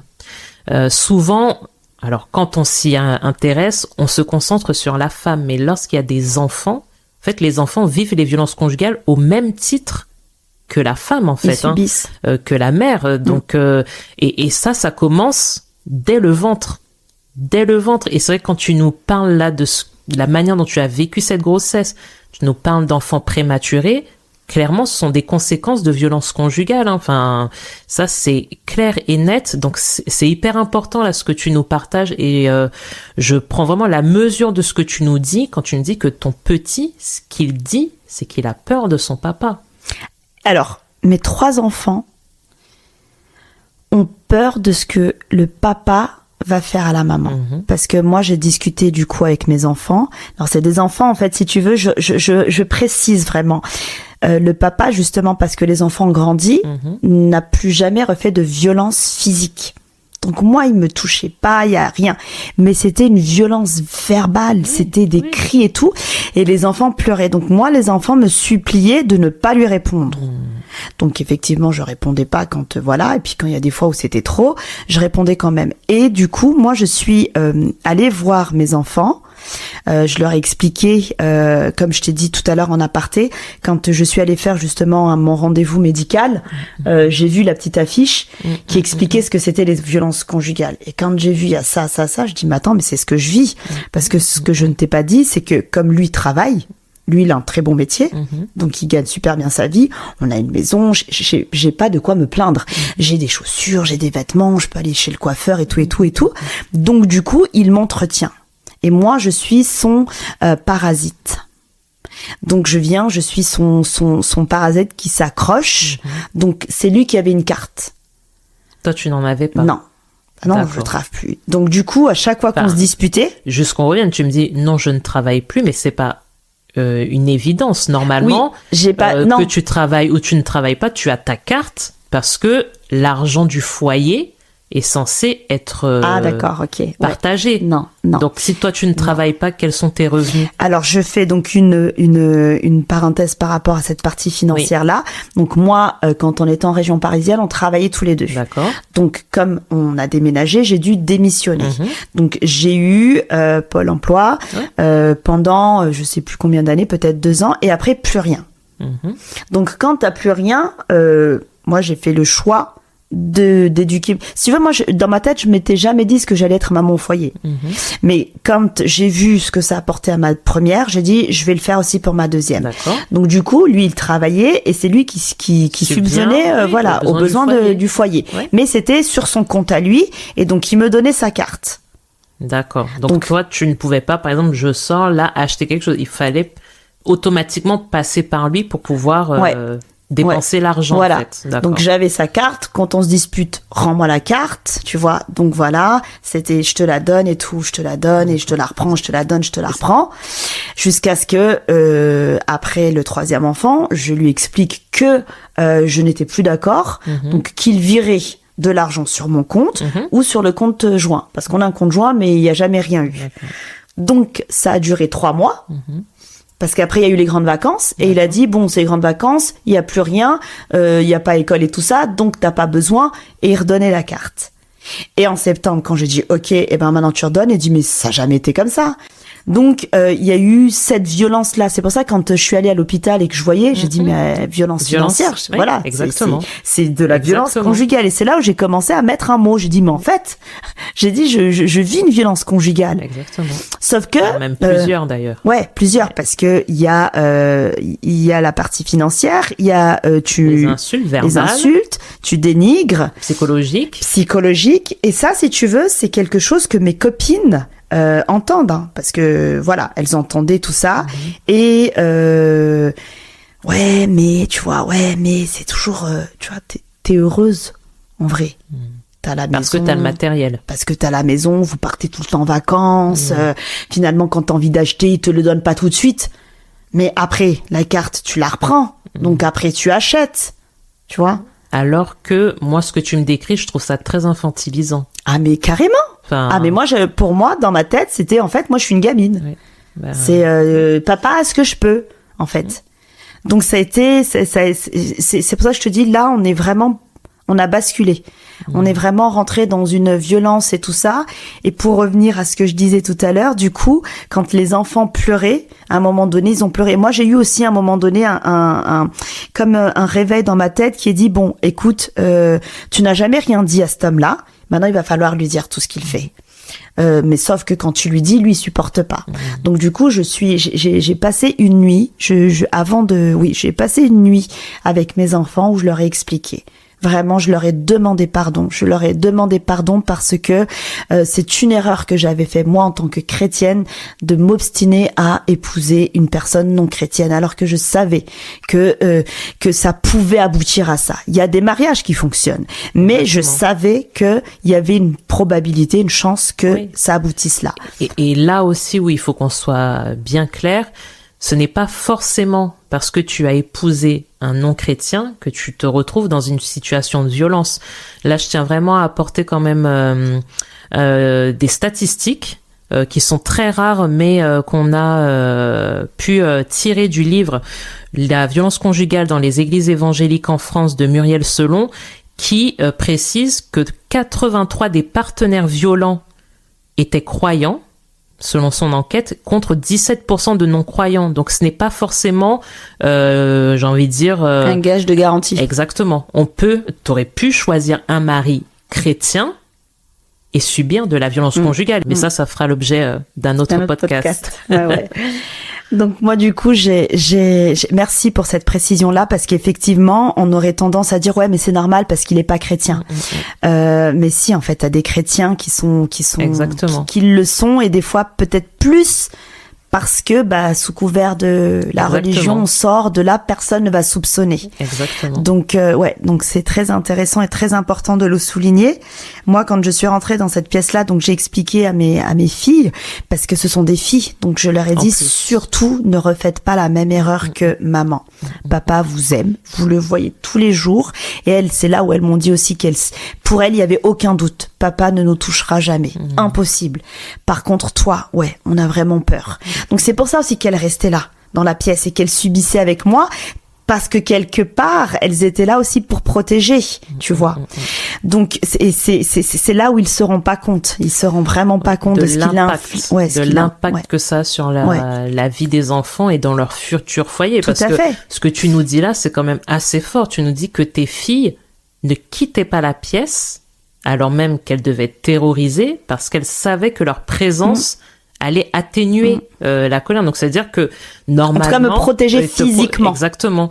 Mais ça veut dire que tu vois, dans la logique, on se dit c'est aux parents d'être les boucliers pour leurs enfants. Là, tes enfants se disaient il faut que l'on protège notre mère. Donc il y a même une inversion là un peu des rôles et clairement qui laisse aussi des traces. Donc le fait que tu aies allé parler à tes enfants, je trouve ça très fort. Parce que ça veut dire aussi que on n'est pas, tu sais, quand tu parles de cette culture du silence, on ne dit rien, on parle doucement, etc., etc. Là, tu viens aussi dire à tes filles que tu refuses cette violence. Parce que il y a des situations où des fois, en fait, les enfants ne savent même pas. En fait, est-ce que c'est normal finalement? Là, tu es venu remettre de la normalité en disant, je vous dis que ce n'est pas normal. Et ça, je trouve que c'est très courageux de ta part parce que ça a dû être extrêmement difficile de faire ça. Alors moi, ça l'était pas parce que il était hors de question qu'elle revive la même chose. Donc moi, j'y suis allée comme tu ne veux pas donner un serpent à manger à tes enfants. Ouais. Donc là, je suis allée leur dire, et surtout pour moi, dans ma tête, elle voulait pas se marier. Tu vois, parce qu'elle voit le truc. Donc moi, je suis vraiment allée demander pardon parce que c'était un choix qu'elle subissait finalement, et je leur ai expliqué ce que c'était le mariage créé par Dieu. J'ai dit, c'est quelque chose que Dieu a créé. Donc j'ai dit, il y a des règles. J'ai dit, je les ai pas respectées. C'est pour ça qu'aujourd'hui, on en souffre tous. Donc si vous voulez vous marier et que vous voulez que ça se passe bien, respectez les règles. Et je leur ai donné l'exemple de toutes ces personnes pour qui ça marche. Donc elles ont vu. Et je leur ai dit, regardez, même chez des non-chrétiens, ça marche. Parce qu'ils respectent aussi cette règle-là, même sans connaître Dieu. Donc, et c'est là qu'elles ont compris qu'effectivement, il y avait un dysfonctionnement. Okay. Parce que pour moi, c'était très important de le préciser, c'est qu'il y avait un dysfonctionnement dans notre famille, mais que c'était pas la règle, c'était pas la normalité, pardon. La normalité. Voilà. Exactement. Donc ça, maintenant, elles l'ont bien intégré. Je leur ai dit que c'est de la violence, et elles l'ont dit ça. Quand, si tu veux, à un moment donné, quand là, parce que après. On va toujours rentrer dans les détails, mais vraiment pour conclure cette partie violence dans notre le summum. Et à un moment donné, j'ai appelé la mère de mon conjoint pour lui dire que c'était trop, que j'étais voilà. Donc tu lui as expliqué ce que vous viviez à la maison. Je lui ai tout expliqué. Présent, personne n'était au courant. Non. D'accord. J'avais déjà fait une alerte quand j'étais enceinte. Oui. Mais bon, comme voilà et tout, ils ont dit OK, finalement elle aboie plus qu'autre chose. D'accord. Et là, quand je lui ai expliqué ça, donc elle est tombée des nues, quoi et tout. Et donc je lui ai expliqué aussi. Je lui ai dit, en plus, il va voir ailleurs. Oui. Et je lui ai dit, il a vu nanana. Donc elle, c'était ça plutôt qui l'a dérangé, parce qu'elle dit, si Déborah raconte ça à tout le monde, c'est la honte pour nous, tu vois. Oui, l'image. Et, voilà. Et quand je suis partie en déplacement à l'étranger avec mon dernier, elle est venue chez nous et elle a tout raconté à mon mari. Elle a dit elle m'a dit que tu faisais ça et tout. Alors au début, je suis pas d'accord si c'est de la violence physique. Donc lui forcément, il y avait aucune violence physique. Oui. Donc elle a dit oui, mais parce qu'elle a dit que tu faisais ça, nanana. Elle lui a tout balancé. L'erreur à ne pas faire, parce que toi tu avais confiance en elle, tu t'es confiée. Et elle a été tout racontée à ton mari. Et quand je suis revenue, c'est là où ça a été vraiment le summum. Là, il a vraiment hurlé. Mais j'ai cru qu'il allait faire un AVC. J'ai dit, il fait un AVC, il fait une crise cardiaque et tout ça. Donc là, les enfants étaient en train de pleurer. Et en fait, lui, ce qu'il n'avait pas supporté, c'est que on l'ait accusé de violence conjugale. Pour lui, c'était que les coups. Et il a dit, il criait, mais quelle violence conjugale, Et je lui dis, là, ce que t'es en train de faire. Il a dit, ça, c'est de la violence. Et ma fille est arrivée, elle a dit, oui. Elle a dit, ah bon? Parce que quand tu cries, c'est pas de la violence. Et elle a dit, bah si, quand je crie, du coup, c'est de la violence. Et là, ça l'a calmée.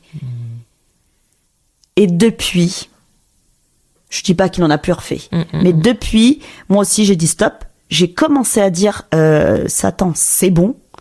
Tu ne m'auras plus dans le mutisme. Là, maintenant, je vais te dénoncer partout où tu es venu t'installer. Donc là, j'ai commencé. Alors, ça piquait. Et c'est ce que j'ai dit aussi à mes enfants. J'ai dit, va falloir s'accrocher. Parce que là, je vais dénoncer. J'ai bien fait la part des choses. C'est pas papa. Il y a l'ennemi. C'est pas la belle famille. C'est l'ennemi. J'ai dit, mais comme c'est des gens qui ne sont pas ancrés en Christ, l'ennemi les utilise. Comme l'ennemi peut nous utiliser nous aussi en tant que chrétiens. Mais c'est vrai que c'est plus facile quand tu n'as pas ce regard-là. Donc là, je leur ai expliqué parce qu'elle me disait de me taire. J'ai dit non, justement. C'est pour ça que je subis. C'est parce que je me suis toujours tue. Donc là, je vais commencer à dénoncer. Et donc, il y a eu une période. En tout cas, l'ennemi peut nous influencer. Oui, c'est ça, pardon. Ouais. Et donc du coup, c'est là où on a connu encore un petit peu de violence. C'est que là, je lui ai dit, mais vraiment, à chaque fois, tout ce que je n'avais pas dit avant, je le disais. Donc violence.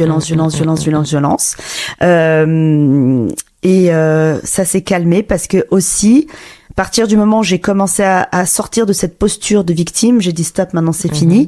Seigneur aussi m'a beaucoup travaillé au niveau professionnel. J'ai mis mon petit dernier à l'école et là, j'ai dit Seigneur, dis-moi ce que je dois faire de ma vie.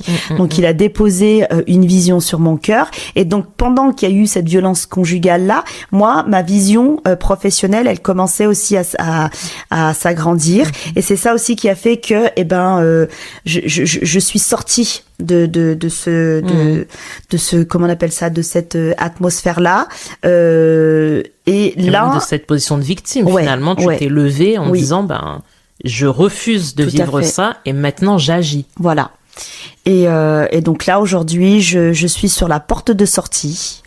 Ça a été très dur pour moi. En fait, je vais conclure sur cette partie-là en disant que ce qui a été le plus difficile pour moi, c'est que j'avais envie de partir. Humainement parlant, j'avais envie de partir, mais j'étais coincée par tous les versets bibliques qui disaient que Dieu est le Dieu de l'impossible, qu'il fallait pas séparer ce que Dieu a uni. Il y avait beaucoup de choses qui fait, et même mon entourage, hein, moi, mes parents, c'était non, voilà. Je dis mais je souffre, ouais, mais en gros c'est tu récoltes ce que t'as semé. Jusqu'au jour où je comprenne vraiment en fait que il y a jamais eu de mariage. C'est là où j'ai compris qu'est-ce que le mariage. Il a fallu que je tombe sur des écrits où la personne expliquait ce qu'était le mariage selon Dieu. Et là, j'ai dit, mais Seigneur, en fait, moi, mon mariage, il a jamais existé alors dans ce cas-là. Puisque, tu vois, aucun du côté de mon conjoint, aucune chose n'avait été respectée. Donc du coup, j'ai dit, en fait, c'est un mariage qui spirituellement, ou en tout cas vis-à-vis de toi, n'existait pas, mais il fallait juste garder le papier humain, tu vois. Mais c'est vrai que ça, c'est vraiment, j'ai envie de dire, ce qui retient les femmes, c'est vraiment la compréhension de ce qu'est le mariage selon la Bible. Et c'est vrai que, voilà, quand tu parles des versets bibliques qui te maintenaient, voilà, moi j'entends souvent dans les témoignages les femmes qui disent, bah voilà, mon mari me dit, bah femme, soyez soumise à vos maris. On est d'accord. Oui. Mais par contre, la suite du verset, Marie, aimez vos femmes comme Christ a aimé l'Église. Rien qu'en parlant de ce verset-là, c'est-à-dire que l'homme est censé aller jusqu'à donner sa vie pour son épouse. Et c'est vrai que ça, ce sont des choses essentielles qui doivent vraiment être comprises lorsqu'on parle du mariage. Ici, on n'est pas là pour prôner le divorce. Non, absolument bien sûr pas. Que non. Nous, voilà, nous sommes des femmes chrétiennes et ce que l'on veut, bien sûr, c'est que le mariage se maintienne. Mais il faut comprendre de quel mariage on parle. C'est ça. Est-ce qu'on parle du mariage des hommes? Est-ce qu'on parle du mariage biblique selon la parole de Dieu? Donc ça, c'est vraiment quelque chose qui est très important parce que un point que je souhaite vraiment mettre en avant ce soir, c'est que lorsque l'on parle de violence conjugale, on parle pas juste de petites disputes, tu l'as bien dit, Déborah. On n'est pas sur du conflit. Dans tous les couples, il y a du conflit. En fait, j'ai envie de dire, dans toute relation humaine, il y a du conflit. Ah oui. Le conflit, dans le mariage, nous permet de grandir, de comprendre, ah bah oui, effectivement, là, nos deux caractères se frottent et c'est comme deux pierres, en fait, qui se frottent l'une contre l'autre et qui doivent se polir l'une avec l'autre. Là, on parle de violence conjugale. Et ce qui est très important de dire, c'est que quand on parle de violence conjugale, on parle d'une question de vie ou de mort. Et la vie n'est pas forcément, enfin, ne s'arrête pas forcément avec des coups. Moi, j'ai entendu des témoignages de femmes qui disent, en fait, j'ai fait des dépressions. J'ai fait des tentatives de suicide, mais qui pourra dire, ah, mais en fait, la tentative de suicide est la conséquence des paroles que cette femme entend au quotidien, rabaissement. C'est ça. Personne, on se dit, elle va pas bien, la sœur, elle fait la dépression, c'est tout. Mais en fait, non. Enfin, là, on est vraiment sur des situations où s'il n'y a pas de vrai travail qui est fait des deux côtés. D'ailleurs, toi, tu as dit que toi-même, tu as fait un travail. Le Seigneur a travaillé ton cœur pour te faire comprendre qu'il y avait des réactions qui étaient trop charnelles, qu'il y a des décisions que tu as prises qui n'étaient pas les bonnes décisions. Tout ça, tu as fait un travail. Mais il faut que le travail soit conjoint pour que les deux puissent avancer ensemble et se dire, ok, on résout ce problème-là de violence, comme ça peut être d'autres problèmes. Il y a des problèmes d'addiction, problèmes de pornographie, problèmes d'adultère, enfin, tout un tas de problèmes de mensonges, peu importe. Mais on le résout à deux. Là, dans les cas de celui dont on est en train de parler ce soir, ce n'est pas le cas. Il y a un travail qui a été fait que d'un côté et pas d'un autre. Il n'y a jamais eu d'union, en fait. Il s'est jamais uni, c'est ce que je lui ai dit aussi une fois. Je lui ai dit, mais en fait, tu t'es jamais marié, toi. C'était plutôt une colocation ou voilà. Mais je reviens sur ce que tu as dit parce que c'est effectivement un verset que j'ai oublié qui fait que t'as pas forcément envie à un moment donné de te tourner vers quand je dis l'église, c'est pas forcément les gens de ton église, hein, mais c'est les chrétiens. C'est que le sentiment que moi j'ai eu, c'est justement ta part. Fais ta part, fais ta part, fais ta part. Toi, femme soumise. Et en plus, comme je suis une femme qui n'a pas sa langue dans sa poche, tu vois, c'était toujours tronqué. Je suis sûre que, mais toi, tu vois, c'est toujours ça. Mais toi aussi, peut-être que tu dis, mais peu importe qui je suis, il n'a pas à agir comme ça, tu vois. On vient toujours cautionner. C'est comme l'histoire du violeur. Parce qu'elle a mis une mini-jupe, bah le violeur l'a violée. Non, c'est une décision que le violeur a pris lui-même de se dire je vais moi transgresser une loi. Donc là, c'est pareil. Dans la violence conjugale, c'est la personne qui fait cette violence conjugale-là qui dit je décide de ne pas respecter la personne, de l'insulter, de l'humilier, tu vois. Mais c'est pas parce que j'aurais pu très bien faire la même chose moi aussi en face de moi, tu vois. Voilà. Donc c'est une décision et ça, je trouve que c'est très bien de le préciser dans le femme soyez soumise. À côté, effectivement, pour moi la soumission n'a jamais été un problème. Hein. À partir du moment où tu te sens aimé, tu vois. Moi, quand je priais et que je dis, OK, Seigneur, moi, je reste dans ce mariage pourri, mais parce que tu sais ô combien Dieu t'aime. Donc, la soumission est facile, tu vois. Donc, c'est pas possible de demander à une femme de se soumettre à ce genre d'individu-là. C'est juste pas possible, tu vois. Et ça n'a rien à voir avec la Bible, ça n'a rien à voir avec les versets, c'est tout simplement que ce mariage-là n'existait pas dès le début. Donc on peut pas coller un verset sur, tu vois, c'est un mode d'emploi sur une situation qui... Des réalités qui sont importantes de prononcer parce que c'est ce qui enferme beaucoup de femmes ou qui les maintiennent vraiment dans une... incompréhension et j'ai envie de dire même sur moi j'en tremblais hein. Ouais mais tu vois je pense que vraiment ça maintient même tu vois dans une sorte de je sais pas de paradoxe où tu te dis mais je ne comprends pas comment le Dieu d'amour peut valider ça. Enfin, et c'est vrai que là tu te dis mais il y a quelque chose que je comprends pas et c'est vrai que moi les femmes que j'entends me disent mais j'avais l'impression de passer à côté de quelque chose par rapport au texte biblique, et c'est le cas, puisqu'elle me disait, mais j'arrivais pas à comprendre comment Dieu pouvait me dire d'être soumise à une telle situation. J'arrivais pas à voir comment, en fait, sa gloire allait éclater dans cette situation-là. Donc, on va en reparler après, là, de comment la gloire de Dieu se manifeste aujourd'hui dans ta vie au travers de tes actions. Mais c'est vrai qu'il y a vraiment une méconnaissance qui est véhiculée des années et des années. On peut changer d'église, on entend toujours ce genre de discours. Et aujourd'hui, voilà, c'est aussi le sens de ce podcast, de pouvoir dire, voilà, venons un peu comprendre, écouter quelle est la réalité de nos sœurs par rapport à ces textes-là, qui sont censés être des textes pour nous faire du bien. On est d'accord que le Seigneur a vraiment des projets de bonheur et non de malheur pour nous donner un avenir et de l'espérance. Et non pas pour que l'on apprenne que la sœur est décédée sous les coups de son conjoint. Enfin, là, on est vraiment sur des réalités qui, malgré voilà les discussions de salon, où des fois on peut être... assez j'ai envie de dire assez généraux dans nos propos. Enfin, il faut bien qu'on prenne conscience en fait des enjeux qu'il y a dans ces situations-là. Oui, mais tu sais, tu parles de femmes qui sont mortes physiquement, mais on a aussi beaucoup de femmes qui sont mortes à l'intérieur. Exactement. Donc, si on revient sur la partie chrétienne, moi aujourd'hui, le Seigneur m'a révélé ma mission. Donc je brille, mais si je n'avais pas su voir non plus cette mission, je serais morte aussi dans l'âme et donc du coup non seulement je serais vivante physiquement, mais inutile, complètement inutile pour mes enfants, pour les gens d'à côté, tu vois. Donc il y a cette mort physique, mais il y a aussi cette mort de l'intérieur qu'on voit pas. Exactement. Quand tu vas à l'église, tu vas pas pleurer devant tes frères et sœurs parce que tu sais qu'ils vont te poser la question mais qu'est-ce qui se passe? Tu vas leur expliquer, ils vont te dire on va prier pour toi. Mais eux ils vont toujours prier pour que le mariage soit restauré. Mais je ne dis pas qu'il faut pas le faire.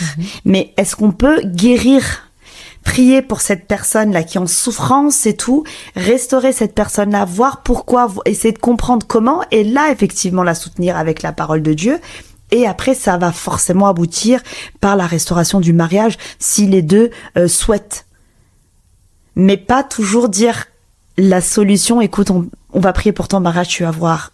Et en attendant, qu'est-ce que je fais alors ? Non, mais je pense que c'est très fort là ce que tu nous dis, Déborah, parce que clairement, c'est ça en fait. C'est vraiment le point commun de tous les témoignages, en tout cas que j'ai entendu jusqu'à aujourd'hui, de femmes qu'on appelle survivantes dans les associations spécialisées d'accompagnement aux femmes victimes de violences. Mais moi, j'ai vraiment envie de vous appeler les combattantes, les guerrières, parce que c'est un combat en fait au quotidien de pouvoir supporter ça.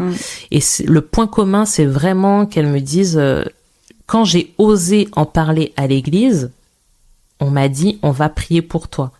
Alors oui, il faut prier. Mais quelle est la suite ? À chaque fois, les sœurs me disent, mais je m'attendais à plus. Je m'attendais à ce qu'on me dise, on va trouver une solution. Et c'est tellement compliqué de pouvoir se dire, j'entre dans la sphère intime d'un couple pour pouvoir essayer de voir ce qui fonctionne et ce qui ne fonctionne pas, que finalement on préfère s'en tenir à la prière parce que en fait on est mal à l'aise, on est gêné, il y a un manque de formation. Et clairement, en fait, la sœur se retrouve à devoir gérer toute seule sa situation alors qu'elle a cherché de l'aide. Et puis surtout, pour moi, à un moment donné, j'avais vraiment envie de partir. Sauf que, comme j'avais déjà posé mon mariage sur des mauvaises fondations, je ne voulais pas sortir encore, tu vois, et rajouter un autre péché par-dessus. Et je voyais pas la lumière. J'ai dit, Seigneur, comment ? Et je tournais, donc du coup, oui, j'allais vers des chrétiens pour que les chrétiens, tu vois, te disent clairement. Mais à part, femmes, soyez soumises et que l'homme ne sépare pas, ça n'allait pas plus loin, tu vois. Mais... Alors, je dis pas que tous les chrétiens ont la réponse, mais c'est vrai que il y a Mais on aurait pu au moins, par exemple, même t'orienter vers une association spécialisée. Enfin, par exemple, te dire, bon, moi, ma sœur... demander qu'est-ce que tu veux. Oui, quels sont tes besoins. Ouais, aujourd'hui, tu as besoin de quoi. Voilà. Comment, moi, je peux t'aider avec les moyens qui sont les miens. Et alors, comme tu l'as dit tout à l'heure, je ne prône pas le divorce. Non. Moi, je suis rentrée dans le mariage, c'était pour vivre le mariage selon Dieu. Sauf que, on l'a vu tout à l'heure, je me suis basé sur des fondements qui étaient pas qui reposaient sur des blessures, donc je n'ai pas choisi le bon partenaire. Mais moi je crois profondément au mariage, j'en ai vu, ne serait-ce que celui de mes parents, donc je sais que le mariage fonctionne. Mais là où je voudrais aussi apporter une puissance à mon témoignage, c'est que Dieu aime tout autant les femmes divorcées que les femmes mariées. Amen. Tu vois. Amen. Et moi, j'en tremblais on a l'impression que passer de femme mariée à femme divorcée, on devenait criminel. Et tu vois, et Dieu m'a vraiment rassurée. M'a rassurée par rapport à ça, et pourtant je le sais que Dieu m'aime, il aime des criminels, il aime les violeurs et tout, donc on a pourquoi qu'à lire le passage de la femme adultère. Tout à fait. Donc moi c'est vraiment ça que je veux dire, je ne dis pas aux femmes venez divorçons toutes, non. Mais là où le Seigneur dit ce n'est pas mon mariage, ce n'est pas moi qui ai créé ça, tu peux partir, Dieu t'aime tout autant que quand tu étais à l'intérieur, et Dieu a un plan aussi pour toi quand tu seras à l'extérieur. Ça c'est vraiment quelque chose que je veux dire et que vraiment j'assume de tout mon être, de tout mon corps, de toute mon âme, et sous le regard de Dieu. Waouh, en tout cas, merci beaucoup Déborah, parce que je pense qu'il y a beaucoup de réalités là qui ont été énoncées dans ton témoignage, qui est un témoignage très puissant. Je pense que là on commence à arriver à la fin de notre épisode, puisqu'on on a déjà balayé pas mal de sujets. Pour arriver doucement là vers la conclusion, j'aimerais un peu savoir du coup. Tu nous as dit aujourd'hui que ton projet était de partir. Est-ce que tu peux nous en dire un petit peu plus sur tes autres projets ? Qu'est-ce que tu comptes faire aujourd'hui ? Alors moi, mes projets très clairement, forcément, vont découler de ce que j'ai vécu moi. c'est accompagner toutes ces femmes qui se sentent prisonnières en fait alors pas que de la religion mais vraiment de la religion, de la culture, de l'éducation, toutes ces femmes qui se sentent mourir à cause de quelque chose qu'on leur impose. Donc l'idée c'est vraiment de travailler avec elles, qu'elles reviennent sur le pourquoi de leur création, le pourquoi de leur mission de vie, leur identité. Donc c'est vraiment accompagner ces femmes pour fleurir. Waouh. En tout cas, c'est un très beau projet. Alors pour terminer, Déborah, que dirais-tu à une femme qui est dans la même situation que toi et qui écoute ce podcast? Alors moi, je dirais à cette femme-là ce que Dieu m'a dit et ce que je continue à dire aux femmes que j'accompagne avant même que tu n'existais. Tu le sais, ça, c'est écrit dans la Bible. Dieu, il avait déjà des projets pour toi. Et au-delà des projets, je voudrais dire que Dieu, il t'a créé avec tout son amour. Il t'aime profondément. Nous, quand on est enceinte, on aime déjà le bébé qu'on voit pas. Exactement. Mais Dieu, il a déjà choisi d'avance comment tu devais être. Et au-delà de la partie physique, il a déjà mis beaucoup de choses qui font de toi une personne particulière, qui fait que tu vas être un sel particulier, qui fait que tu vas être une lumière particulière. Et j'ai envie de t'inviter à te recentrer sur ça, sur toi, qui tu es. Mais vraiment prendre le temps de se dire, Seigneur, qui je suis, comment tu m'aimes. Et petit à petit, tu vas voir qui tu es et petit à petit, tu vas comprendre que ce qu'il y a autour de toi, que ce soit ce conjoint, que ce soit des amis, viennent ternir cette lumière, viennent abîmer cette lumière. Et tu vas voir que petit à petit, tu vas te dire non, je ne veux plus que cette personne-là abîme l'œuvre de Dieu. Tu es une œuvre de Dieu. Tu es un diamant. Voilà. Que Dieu a façonné. Et donc, reviens sur cette identité-là. Sur cette identité-là que Dieu a placée en toi, et tu verras que tes limites, tu vas les poser petit à petit, et puis voilà, tu vas sortir de cette emprise-là. Amen. Merci beaucoup, Déborah, pour cet encouragement et ce beau témoignage. Je vous remercie d'avoir écouté cet épisode jusqu'au bout. Que vraiment le témoignage de Déborah puisse nous amener, nous, membres de l'Église, à être plus attentifs les uns envers les autres, à ne pas nous fier aux apparences, parce que derrière un beau sourire peut se cacher une âme meurtrie. J'aimerais clôturer cet épisode avec un passage de la Bible, dans 1 Samuel 16, verset 7. Il est écrit que l'Éternel ne considère pas ce que l'homme considère. L'homme regarde à ce qui frappe les yeux, mais l'Éternel regarde au cœur. Ouais. Alors que vraiment le Seigneur nous amène par son Saint-Esprit, nous aussi, à pouvoir regarder au-delà de ce qui frappe les yeux. Alors si toi, ma sœur, qui nous écoute, tu te reconnais dans ce témoignage et que tu souhaites trouver une écoute bienveillante, n'hésite pas à nous contacter à l'adresse suivante, contact@abigael-project.org. À vous qui avez écouté cet épisode, peut-être par curiosité ou parce que le sujet vous intéresse, n'hésitez pas à suivre notre actualité sur nos pages Facebook et Instagram. Je vous dis merci encore et à bientôt pour un nouvel épisode de Chrétienne sans tabou.